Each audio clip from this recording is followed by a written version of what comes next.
आज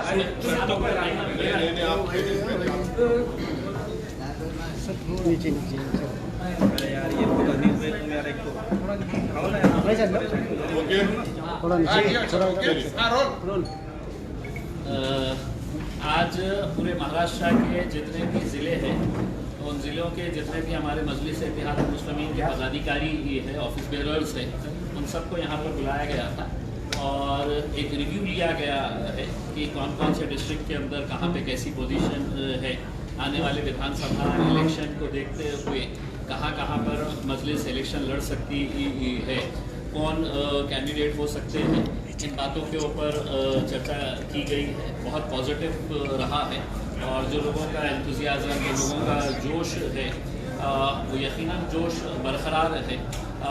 लोगों के अंदर इस बात को लेकर नाराज़गी है कि विधान परिषद के इलेक्शन के अंदर जिस तरीके से सो कॉल्ड सेक्युलर पार्टीज़ का जो रवैया रहा है विधान परिषद के अंदर भी और लोकसभा के इलेक्शन के अंदर भी, हमने हमेशा से ये मांग की थी कि हमारा रिप्रेजेंटेशन होना चाहिए पार्लियामेंट के अंदर भी और असेंबली के अंदर भी। तो अगर आपको टिकट ही नहीं दिया जा रहा है तो आप सोचिएगा कि आपका इस्तेमाल सिर्फ है तो वोट बैंक के तहत किया जा रहा है, आप वोट देते रहो और वही चीज़ बाज़ाब्ता अच्छी तरह से जानते हुए कि लोकसभा के अंदर ये जो secular party, so called secular parties को जो वोट मिला है उसके अंदर मुसलमानों का, दलितों का कितना बड़ा कंट्रीब्यूशन रहा है, इसके बावजूद भी उनका एहसान चुकाने के लिए विधान परिषद के मौके के ऊपर एक भी कैंडिडेट खड़ा नहीं किया और आज तकरीबन 40 साल के बाद ऐसी सिचुएशन आ गई है कि मुस्लिम मुक्त विधान परिषद महाराष्ट्र की हो गई है। तो ऐसे हालात के अंदर मजलिस पूरे महाराष्ट्र का रिव्यू है। बैरिस्टर असदुद्दीन अवैसी साहब आए हैं, हमारे हैदराबाद के एमएलए बलाला साहब आए हैं और सभी डिस्ट्रिक्ट के जितने भी ऑफिस बेरर्स हैं उनके साथ चर्चा हुई है और बहुत जल्द इसके ताल्लुक से फैसले लिए जाएंगे।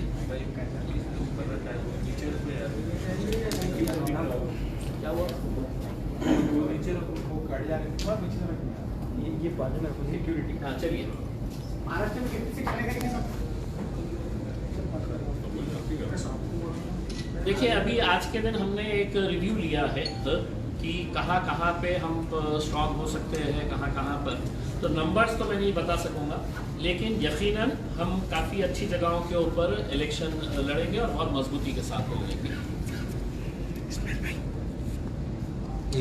एकटे लढणार की कोणाला सोबत घेणार? देखिए आज की पोजीशन के अंदर तो हम अकेले हैं। अगर कहीं पर कोई अलायंस की अगर बात होती है, कहीं से कुछ चर्चा शुरू होती है तो उसको पार्टी के अध्यक्ष असदुद्दीन अवैसी साहब के साथ चर्चा करके उसके ताल्लुक से डिसीजन लिया जाएगा। लेकिन आज की पोजीशन के अंदर ऐसा किसी के साथ कोई बातचीत चालू नहीं है। कुछ दिन पहले मनोज जरांगे जी ने कहा था कि महाराष्ट्र में मुस्लिम, दलित और बाकी जो पिछड़े वर्ग है उनको साथ लेकर महाराष्ट्र के आने वाले चुनाव वो लड़ने वाले हैं। तो एमआईएम इसके बारे में क्या सोचती है, क्या सोच है मनोज जरांगे जी के इस पर्याय के बारे में? ओवैसी साहब,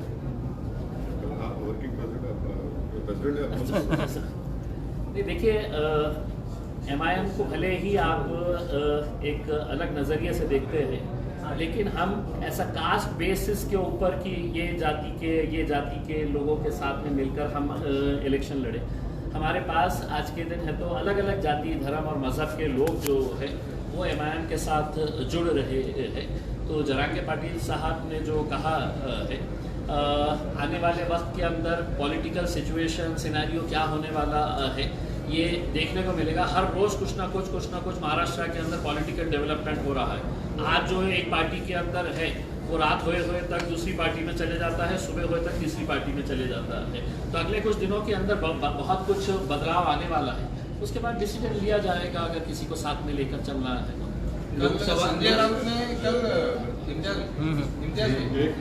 ये सवाल का जो सवाल था ऐसा है ना कि मैं हमारे जरांगे साहब की बड़ी इज्जत करता हूँ और मैं उनको मुबारकबाद भी देता हूँ कि उनके इस आंदोलन की वजह से 8 मराठा एमपीज कामयाब हुए मराठवाड़ा में और महाराष्ट्र में एक भी मुसलमान एमपी नहीं है। महाराष्ट्र में ओबीसी समाज के एमपी जीत कर आए मगर एक भी मुसलमान एमपी नहीं जीता। तो ये भारत की जो हमारी जमहूरियत है, हम ये दावा करते कि हमारी जमहूरियत, हमारी लोकशाही जो है वो एक रिप्रेजेंटेटिव फॉर्म ऑफ डेमोक्रेसी है। अब रिप्रेजेंटेटिव फॉर्म ऑफ डेमोक्रेसी में आपका हर समाज का एमपी जीत कर जाता है महाराष्ट्र से, और एक समाज का कोई एमपी नहीं जीतता है तो मुसलमान समाज का है। तो ये बात इन तमाम जिम्मेदारों को सोचने की जरूरत है और हमारी कोशिश यही है कि जो औरंगाबाद से इम्तियाज जलील साहब को कामयाबी नहीं मिली, इसका ना सिर्फ महाराष्ट्र के पूरे मुस्लिम समाज में एक गम है, गुस्सा है, और वो गम और गुस्सा ये कह रहा है कि भाई हर समाज का आदमी जीत रहा है। हमारा एक एमपी था मुस्लिम समाज का, उसको हराने के लिए सब मिलकर उसको हरा दिया। तो ये सच्चाई है और भारत की पार्लियामेंट में आज पहली मर्तबा ऐसा हुआ है कि अपर कास्ट और backward OBC, other backward class का रिप्रेजेंटेशन बराबर हो चुका है भारत की पार्लियामेंट में। और किसी समाज का अगर पॉलिटिकल रिप्रेजेंटेशन सिर्फ 4% है, 14% आबादी भारत में मुसलमानों की है और सिर्फ 4% एमपी जीत कर आ रहे हैं। तो ये आखिर ये मुसलमानों से उनको वोट डालने के लिए क्यों पीछे हट रहे हैं? मुसलमान तो झोली भर भर कर वोट डाला ना सबको। हम सब जब डाल रहे हैं वोट तो हमको क्यों नहीं वोट डालते? तो ये सवाल मेरा ये तमाम पॉलिटिकल पार्टी से, ये तमाम लीडर से, और ये सवाल मुसलमानों को भी सोचना है। हम वोट डालने वाली मशीन तो नहीं है ना, हम तो एटीएम नहीं है कि तुम आओ और हमको दबा दो और हम डालते जाए वोट। तो ये आपके सवाल का जवाब ये है। जाएंगे या नहीं जाएंगे, सोच क्या है आपकी? सोच रहे हैं आप अगर उनकी तरफ से कोई प्रस्ताव आता है या आपकी तरफ से कोई अगर प्रस्ताव उनकी तरफ से कोई प्रस्ताव आता है तो आपको साथ लेके जाके बात करता हूँ।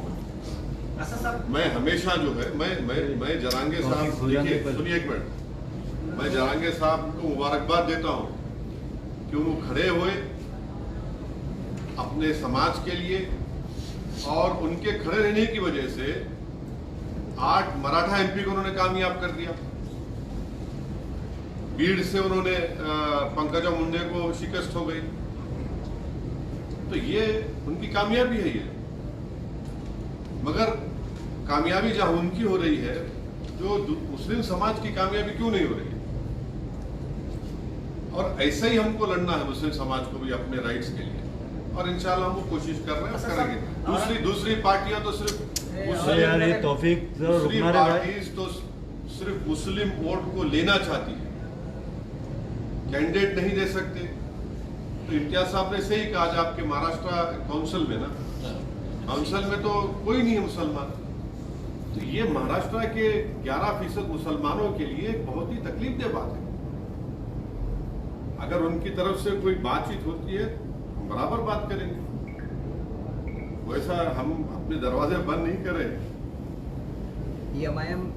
आप बोलो भाई, सर औरंगाबाद की सीट हमारे रिपोर्टर्स इम्तियाज जलील साहब को हराने में एमआईएम का काफी बड़ा हाथ है। एमआईएम का हाथ है, एमआईएम का हाथ है, अच्छी बात है। तीसरा सवाल बोलिए। एमआईएम मुस्लिम रिजर्वेशन के लिए नेतृत्व करेगा क्या? एमआईएम मुस्लिम रिजर्वेशन के लिए नहीं, हम तो चाह रहे कि मराठा समाज को रिजर्वेशन मिलना चाहिए, हम उसके खिलाफ नहीं। हम ये भी चाहेंगे कि मुसलमान महाराष्ट्र के जो मुसलमानों में जो बैकवर्ड कास्ट है, जिनको बॉम्बे हाई कोर्ट ने एजुकेशन में अलाउ किया, तो हम ये चाहेंगे कि उसको कंटिन्यू करें। उसको क्यों नहीं देते आप? भाई एक मेरा सवाल मुझे जवाब मुकम्मल होना दीजिए। और रिजर्वेशन का वो बॉम्बे हाईकोर्ट का जजमेंट है मुसलमानों के फेवर में। एम्प्लॉयमेंट में उन्होंने कहा कि 50% के ऊपर जा रहा है, इसलिए नहीं दे सकते।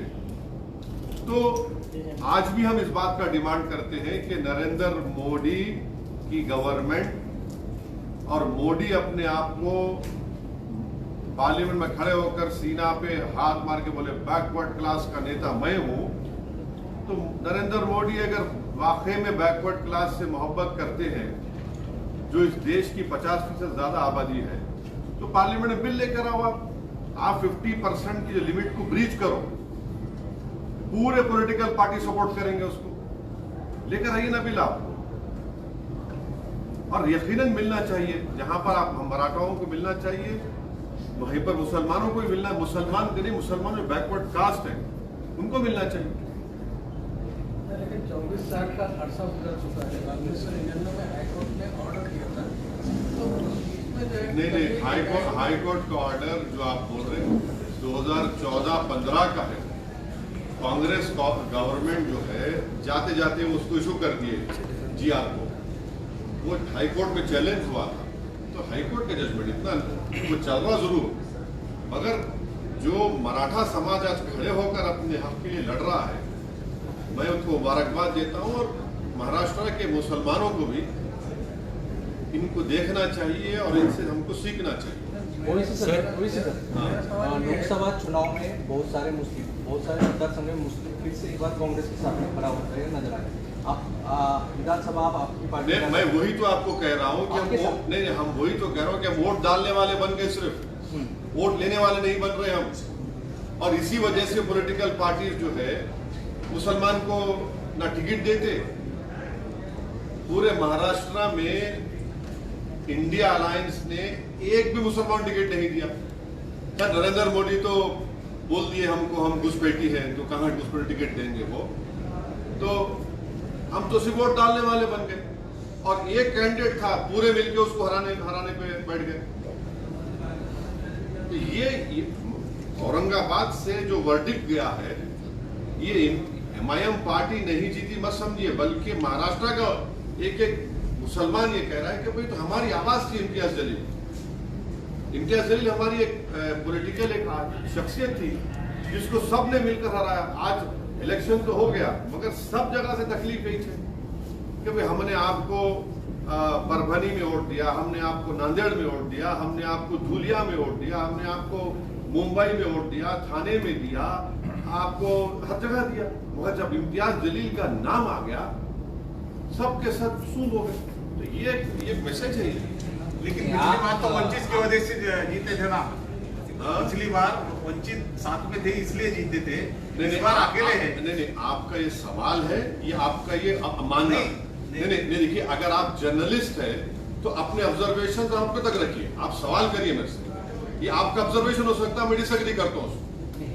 ओवैसी साहब, नहीं, पूरे वंचित की वजह से जीते थे कि नहीं वंचित के साथ की वजह से? जितने आपने भाषण किए थे उतने हमने पूरे सुने हैं। इस लोकसभा चुनाव में आपने कहा था कि जो भी गलतियां हुए हैं वो छोड़ दो और इकट्ठा आके इम्तियाज जलील को जिताओ। लेकिन इस बार ऐसा हुआ है कि जो मुस्लिम बहुल भाग है, जिसमें पूर्व मतदार संघ है और मध्य मतदार संघ है, वहां भी आपको लीड नहीं मिली जितनी पिछले साल थी, मतलब पिछले इलेक्शन में थी। वही मुस्लिम बहुल एरिया में क्यों ऐसा हो रहा है कि एक ही महाराष्ट्र में मुस्लिम उम्मीदवार है, फिर भी मुस्लिम उनके साथ क्यों नहीं रहे? ऐसा नहीं है, ऐसा नहीं है। मेजॉरिटी वोट मिला हमारा, मगर हर जगह पर आप देखेंगे कि गद्दार रहते हैं। मीर जाफर, मीर सादक तो हर जगह पर है। तो मीर जाफर, मीर सादक को तो लोग जान चुके हैं ना। ये मीर जाफर, मीर सादक तो हर जगह है। और मीर जाफर, मीर सादक को तकलीफ इस बात की रहती है कि भाई ये नहीं जीतना चाहिए। और ये मीर जाफर, मीर सादक जो है, ये हर पार्टी के जरखरीद गुलाम है जो अपना काम करते रहते हैं। ये लोग पार्टी में भी है आपके? ये लोग आपकी पार्टी में भी है? नहीं, और उनके ऊपर कुछ कार्रवाई हो? देखिए, ये औरंगाबाद की जनता जानती है इन लोगों को, आप भी जानते हैं, दुनिया जानती है, और इंशाल्लाह इनको सबक मिलेगा। सर, आज मनोज जरांगे साहब औरंगाबाद में हैं और आप भी हैं, क्या आप उनकी मुलाकात के लिए जाने वाले हैं? अरे ये आप लोग मेरे को न्यूज बनाने के लिए मेरे को क्यों इस्तेमाल करते हैं यार? फिर भी आपका कुछ नहीं, ऐसा कोई है ही नहीं प्रोग्राम, हमारा यही प्रोग्राम है। अभी आप लोग जा रहे थे बोल के जल्दी हम प्रेस कॉन्फ्रेंस कर लिए आपकी सहूलत के लिए, ताकि हमारी न्यूज भी आ जाए। उनका बड़ा मालूम हुआ मेरे को मालूम हुआ। सर, महाराष्ट्र में एक योजना है, ये लाडली बहन, लेकिन लाडली बहन बोल के एक योजना महाराष्ट्र सरकार ने जारी की है। उसमें एक मनसे के नेता ने ऐसा कहा है कि इसका लाभ जो है तो मुस्लिम को ना दी जाए, क्योंकि उनको 2 बीवियां रहती है, उनको बच्चे ज्यादा रहते हैं।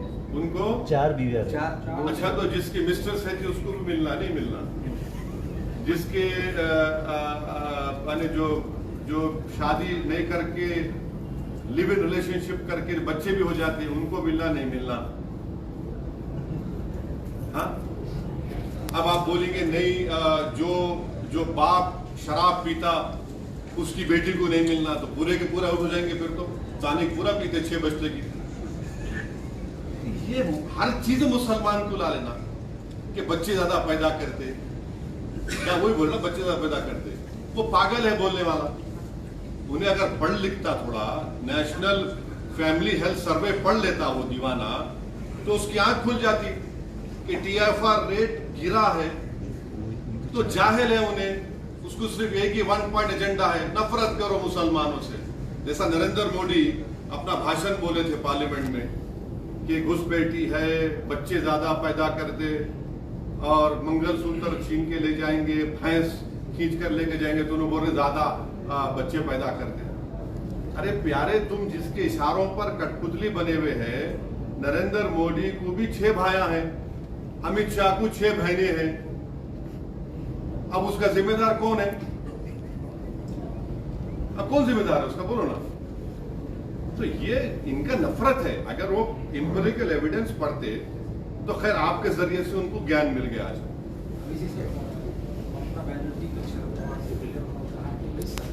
बहुमत मिलेगी सरकार, हाँ, अगर कल बहुमत करने के लिए वोटिंग का वक्त आता है तो आपकी कुछ क्या स्थिति है, मतलब आप किसके फेवर में हैं? अरे हम ही तो लड़ रहे मोदी से।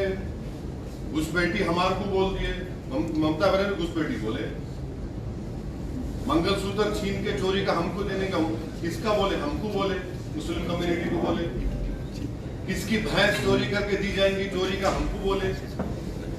अरे पूरा मुस्लिम कम्युनिटी को टारगेट करके बीजेपी ने जीता ना, जितने सीट जीते। सुनिए, बुलडोजर चल रहा है किसके घर पे? मुसलमानों घर पे। 8 मुसलमानों का मॉब लिंचिंग हो गया 4 जून के बाद मुसलमानों से।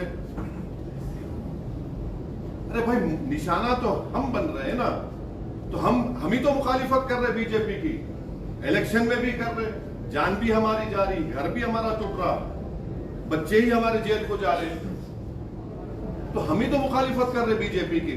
ऑनेस्टली अगर देखा जाए, जो CSDS का डेटा है, वो डेटा ये बताता है कि मुसलमान जो वोट बीजेपी को दिए थे 2014, 19 और 24 में, मोर और less it was the same. दूसरी कम्युनिटीज का बड़ा थोड़ा कम हुआ। और असदुद्दीन ओवैसी, इम्तियाज जलील जब MP थे हम दोनों, तो 2019 जुलाई में UAPA का अमेंडमेंट लाया गया था, उसकी तो मुखालिफत हम करे थे, कांग्रेस पार्टी साथ थी ना उसका। आप लोग क्यों नहीं आप लोग ये पूछते नहीं उन लोगों से?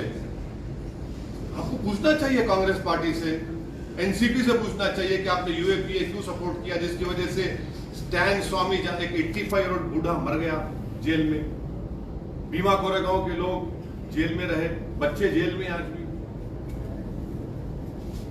हम ही तो अपोज कर रहे, पार्लियामेंट में हम लोग हमेशा अपोज करें, और अगर कल ऐसा जरूरत पड़ेगी यकीनन हम बीजेपी के खिलाफ वोट देंगे।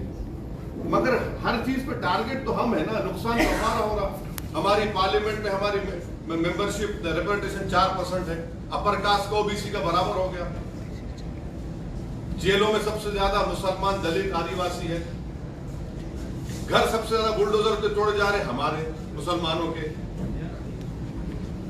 लव जिहाद हमारे पे इल्जाम।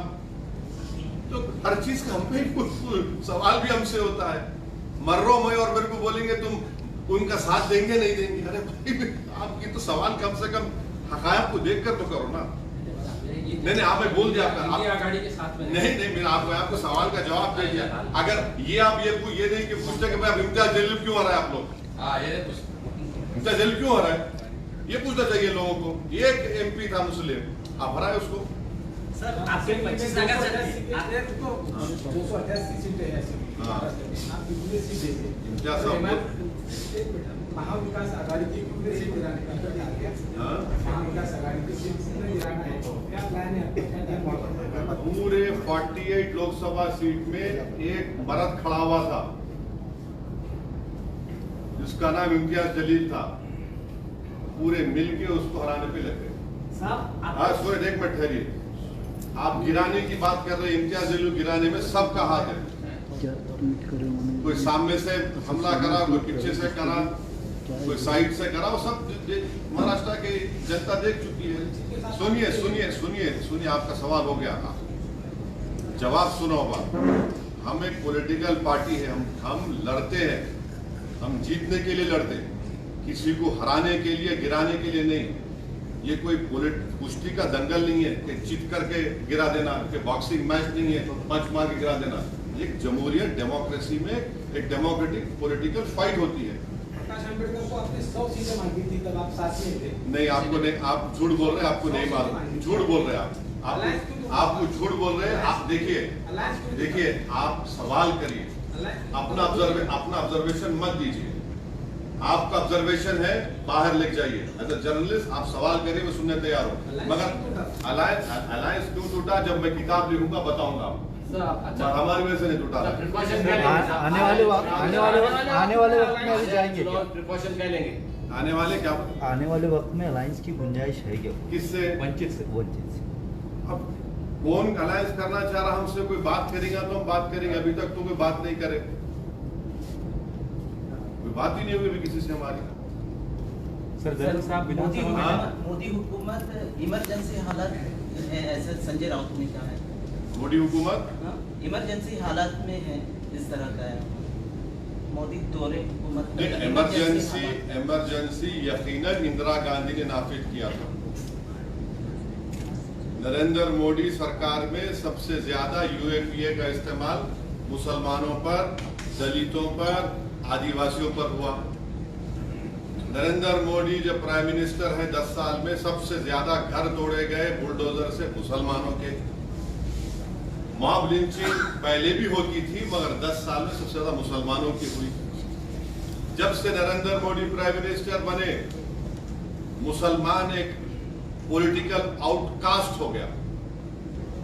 अब तो सेकुलर पार्टीज भी सिर्फ बोलती वोट डाल देना, मगर कोई साथ ठहराने तैयार नहीं है। ये है रियलिटी भारत की पॉलिटिक्स। सर जलील साहब विधानसभा में जाएंगे या प्रेसिडेंट ही रहेंगे महाराष्ट्र? हाँ, जलील साहब इंशाअल्लाह ताला महाराष्ट्र की पॉलिटिक्स में बहुत बड़ा रोल प्ले करने वाले हैं फ्यूचर। सर सब एक सवाल ये है कि ये फ्यूचर क्या प्लान है पार्टी का? अब ये बोल दिए ना पूरा पूरा बोल दिए। Sir Rahul Gandhi leader of opposition की हैसियत से अभी लोकसभा में बोल रहे हैं, सब लोग तारीफ कर रहे हैं, आप कैसा देखते हैं सर कि 10 साल के बाद में लीडर ऑफ अपोजिशन मिला है? तो उनके पास स्ट्रेंथ है, उन्होंने 10% उनके पास आ गए, वो LOP बन गए। कल विधानसभा की सीढ़ियों पे संजय राउत ने चंद्रकांत पाटिल को कहा है कि अपने को फिर से एक बार साथ आना चाहिए बीजेपी और शिवसेना। देखिए मैं आपको जैसे बताया ना कि आने वाले कुछ दिनों के अंदर आपको बहुत सारे बदलाव नजर आएंगे उसके अंदर। कौन कब कहाँ किसके पास जाने वाला है, कौन किसके साथ अलायंस करने वाला है। अच्छा आप लोगों को प्रोग्राम में जाने का भी याद रखिए।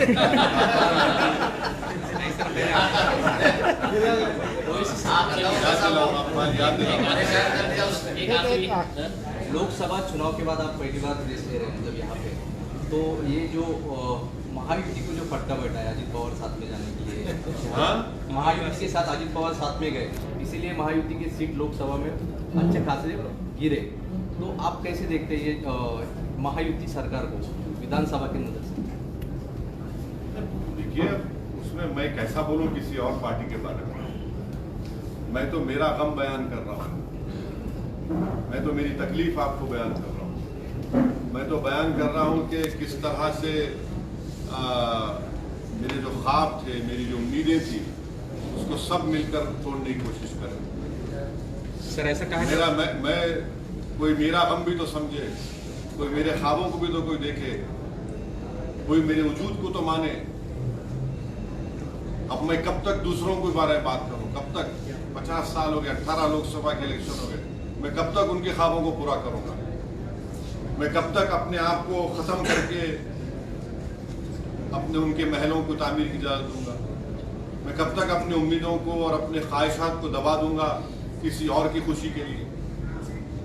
ये तो इंसाफ नहीं है ना, ये तो इंसाफ नहीं है। सर दिल्ली की पॉलिटिक्स क्या बोलती है? मोदी सरकार 5 साल चलेंगी या गिर जाएगी? हाँ, 5 साल चलेंगे या सरकार गिर जाएंगे? देश मोदी की सरकार। पॉलिटिक्स, दिल्ली की पॉलिटिक्स क्या कहती है सर? एक बात सुनिए, ये जब से वो प्राइम मिनिस्टर बने 4 जून से, मैं आपको बोला कि इतने 10 से ज्यादा मुसलमानों का मॉब लिंचिंग हो गया। मध्य प्रदेश में, यूपी में कई जगह पर घरों को तोड़ दिया गया। बल्कि आप ही के बिरादरी के मीडिया के लोगों ने एक मॉब लिंचिंग को रिपोर्ट किया तो ये नया कानून के तहत उन पे केस बुक कर दिए। तो अब फ्यूचर में क्या होता है मेरे को नहीं मालूम, मैं तो कोई जोशी नहीं हूं। मैं अपनी हथेली को देखकर तो बोल नहीं सकता, ना मैं आसमान के तारों को देखकर बोल सकता। मैं जरूर ये बोल सकता हूं कि सबसे ज्यादा तकलीफ में अगर कोई आज है तो भारत के मुसलमान हैं। वो इस बात को समझ नहीं पा रहे हैं, और समझना भी चाहिए। वोट डालने वाले बन गए मगर उनको कोई जिताने वाले तैयार नहीं। पिछले 5 साल में अभी आप अधिवेशन में गए हुए वो जाने का है ना, लोकसभा के नहीं पसंद आ गया। एक आखिरी सवाल अभी आप अधिवेशन में गए होंगे, अभी लोकसभा के अधिवेशन गए ना। में पिछले 5 साल आपके साथ कोई तो भी बैठता था, आप जब आप गए तो वहाँ पे याद आया? मैं यकीनन इम्तियाज जलील मेरे को बहुत याद है। इम्तियाज जलील मैं जब वोट लिया तो मेरा वोट बड़ा फेमस हो गया पूरी दुनिया में। आप लोगों ने, आपका शुक्रिया, बहुत बहुत thank you very much. Imtiaz Jaleel मेरे को पैगाम भेजा है, असद भाई आप वोट लिए और बहुत अच्छा लिए। तो मैं उनको मैसेज करा, यार इम्तियाज तुम्हारी कमी बड़ी महसूस हो रही। यकीन है मेरे को कमी महसूस हो रही। हम 2 थे भाई, मगर पूरों पे भारी थे हम लोग। मगर ठीक है, अल्लाह का जो फैसला है, मैं अकेला हूँ तो लड़ेंगे, कोशिश करेंगे। मैं पहले भी 15 साल अकेले था और अपनी जितनी मुझसे कोशिश हो सकती है इंशाल्लाह मैं कोशिश करूँगा, अपनी बात को रखूँगा। मगर सवाल ये है कि नुकसान किसका हो रहा है, किस कम्युनिटी का नुकसान हो रहा है, किस समाज को आप पॉलिटिकल रिप्रेजेंटेशन उनका रोक रहे हैं। इतना बड़ा प्रदेश है ये, भारत का दूसरा बड़ा प्रदेश है, फाइनेंशियल कैपिटल पूरा देश का इस प्रदेश में है, और वहां से आपका एक मुसलमान एमपी नहीं है। कौन सा सेकुलरिज्म के तुम बाजे बजा रहे हैं? कौन सा मॉरल विक्ट्री ये लोग बोल रहे हैं? इनको तो आईने में अपना चेहरा देखकर बोलना चाहिए moral victory. What moral victory is this? ये मॉरल विक्ट्री नहीं है, this is victory of Hindutva, this is victory of majoritarianism. ये है सच्चाई। सर चलिए हमारा मीटिंग है।